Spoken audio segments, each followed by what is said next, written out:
पर हमको बोलने का मौका दिया तो हम बोल रहे थे। हमने ये कहा कि हम आरक्षण दे देते हैं, नामांकन का नियम बना देते हैं, लेकिन क्या हम किया है। बाबा भीमराव अंबेडकर में जब आरक्षण की बात दी थी तो हर 10 वर्ष पर समीक्षा की बात उन्होंने की थी। आज तक समीक्षा कोई नहीं किया है। यही बात हमने उठाया और हमने कहा कि गजेटेड ऑफिसर जो शेड्यूल कास्ट शेड्यूल ट्राइब्स हैं उनका रोस्टर 1971 से लागू है और उस समय से आज तक कम से कम 16% आरक्षण मिलना चाहिए था प्रमोशन में, लेकिन आज मात्र 3% आरक्षण है। 16% करने में बहुत समय लगेगा, ये हम कहना चाह रहे थे। इसी बीच में माननीय मुख्यमंत्री तमक करके उठ गए और उठ करके अनाप शनाप ऐसी बातें बोलने लगे। हमको तो आश्चर्य हुआ कि वही नीतीश कुमार हैं जो पहले थे, आज से कुछ दिन पहले। आज लगता है कि वो दूसरे रूप में यहाँ परोसे गए, दूसरे रूप में आए। हमको लगता है कहीं न कहीं उनकी दिमाग में कोई कमजोरियां है, इसके चलते वो ऐसा बोल रहे हैं। और हम उनके बारे में कहना चाहते हैं, वो बार बार तुम ताम की बात करते हैं। आप जोड़ लीजिए 1985 में वो विधायक बने, हम 1980 से विधायक हैं। उम्र में वो 74 साल के हैं, उम्र में हम 80 साल के हैं। तो वैसी परिस्थिति में तुम ताम करना कहाँ का उचित है, उसमें भी विधानसभा में। इसलिए हमको लगता है कि मानसिक संतुलन वो खो बैठे हैं, इसलिए वो ऐसा करते हैं। पहली बात। दूसरी बात, एक बार बार कहते हैं हमने तुमको मुख्यमंत्री बनाया। देहात में कहा जाता है कि भले भैया सिर मुड़ाती है, उसको दोहे में चुचुअत होती है, कीड़ा काटता है तो वो सिर मुड़ाता है। उसी प्रकार से नीतीश कुमार 2014 में हार गए। सब लोग कहने लगा नीतीश कुमार इस्तीफा दो, इस्तीफा दो। अपनी लाज बचाने के लिए एक सीधा साधा आदमी को मुख्यमंत्री बनाने का काम किया।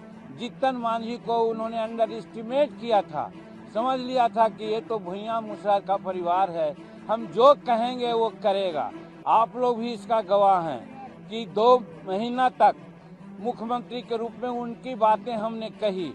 आप लोगों ने कहा कि जीतन मांझी रबर स्टैंप हैं, जीतन मांझी रिमोट से चल रहे हैं। सही बात है, हम आपको धन्यवाद देते हैं। आपकी इन बातों ने हमको प्रेरणा दी और प्रेरणा के बाद हम जब काम करने लगे तो यही इनके चमचा लोग कहा, ए नीतीश बाबू, जीतन मांझी को आप बनाए थे कि जो कहिएगा सो करेगा, तो वैसा न करके राजहित में ऐसा ऐसा निर्णय ले रहा है।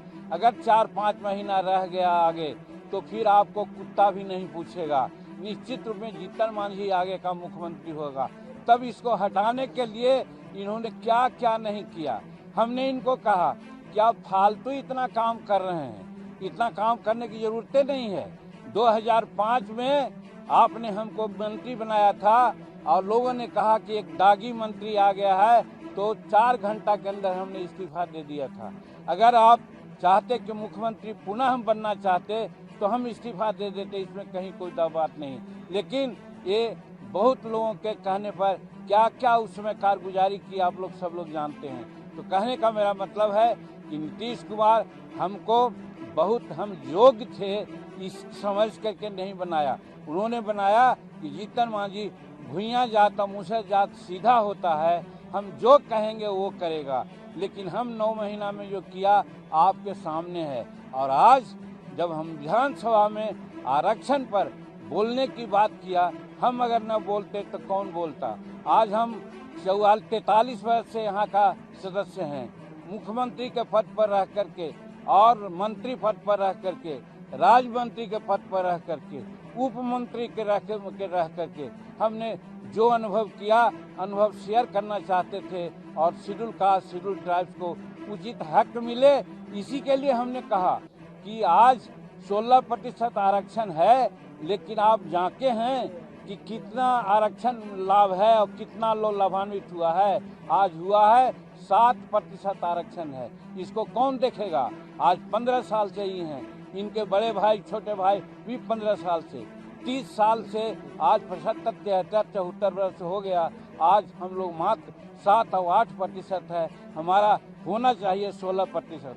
अब जब ये आगे बढ़ा रहे हैं, 20% कर रहे हैं, तो 20% करने से क्या फ़ायदा है जब ये नहीं देखेंगे कि हमको 20% लाभ मिलता है या नहीं। यही कहना चाहते थे, लेकिन इस बात को सुनना नहीं चाहते थे।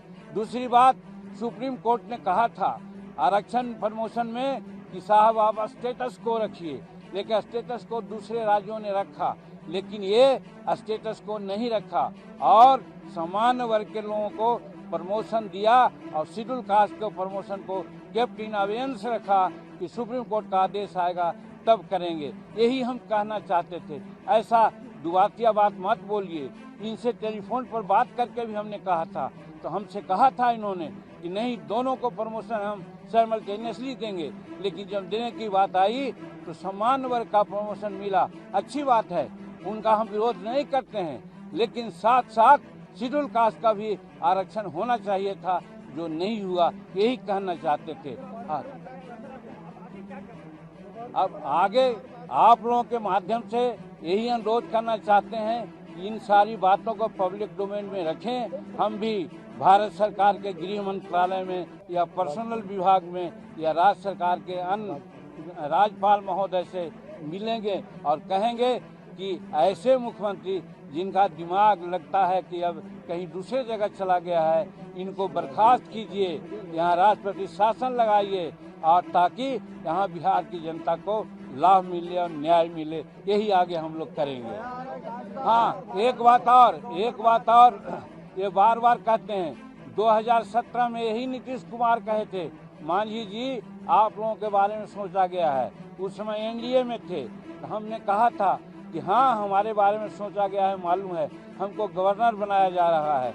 हम गवर्नर के पद पर नहीं जाएंगे, कोल्ड स्टोरेज में नहीं जाएंगे, हम पब्लिक में रह करके लोगों से काम करेंगे। और हम जब नहीं बने तो आज सत्यदेव नारायण आर्य वहाँ के राज्यपाल 2 जगह बनाए गए। और आज की बात जहाँ तक है, बात कहीं उठती है, हम कहते हैं कि हम विधायक रहें न रहें, मेंबर पार्लियामेंट रहें न रहें, जब तक हमारे नस में एक बूंद भी खून है, पब्लिक से डायरेक्ट कांटेक्ट करके पब्लिक का सेवा करना चाहेंगे। हम राज्यपाल स्वप्न में भी नहीं सोचा है, हम राज्यपाल नहीं बनना चाहते हैं। ये लोग हमको ख्याली पुलाव या सब विभाग दिखलाना चाहते थे, अपने तरफ कहते थे आ जाओ मेरी पार्टी में आ जाओ। हम क्यों उनके पार्टी में जाते?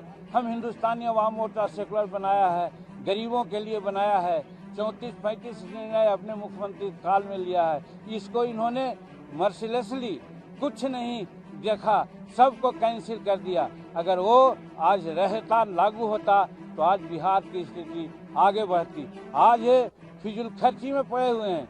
बताइए, नया म्यूजियम हाउस से पुराना म्यूजियम हाउस में अंडरग्राउंड जो बनाया जा रहा है 6000 करोड़ रुपया की क्या जरूरत थी। और दूसरी बात ये हम कहना चाहते हैं कि आज पैसा है तो आज गरीबों को जो 60 वर्ष 70 वर्ष गुजार दिया उनको पेंशन देना चाहिए। अगल बगल के लोगों को 1000 रुपया, 1500 रुपया और 2000 पेंशन मिलता है। यहाँ 200 रुपया पेंशन मिलता था, जिसको 200 हम बढ़ाया, 400 रुपया मिलता है। उससे कोई फायदा होने को है क्या? उसी पर नहीं, हमको दया आ रही है उनके दिमागी की स्थिति को देख करके कि जो आदमी 15 साल 18 साल मुख्यमंत्री बिहार के रहने का काम किया, आज इस स्थिति में आ गए कि अपने अस्तित्व को भी वो न समझ रहे हैं। और कल ही 3 दिन पहले 2 दिन पहले महिलाओं के बारे में क्या कहा, समूचे दुनिया थू थू कर रही है। यही आप समझ सकते हैं कि इनका दिमागी की स्थिति क्या है। बस हम लोग अभी कहा कि हम लोग राज्यपाल के यहाँ जाएंगे और सारी बात उनसे समय लेकर के बात करेंगे। इसी तरह आगे भी नालंदा से जुड़ी खबरों को जानने के लिए इस चैनल को लाइक करें, शेयर करें और कमेंट करें और सब्सक्राइब करना ना भूलें।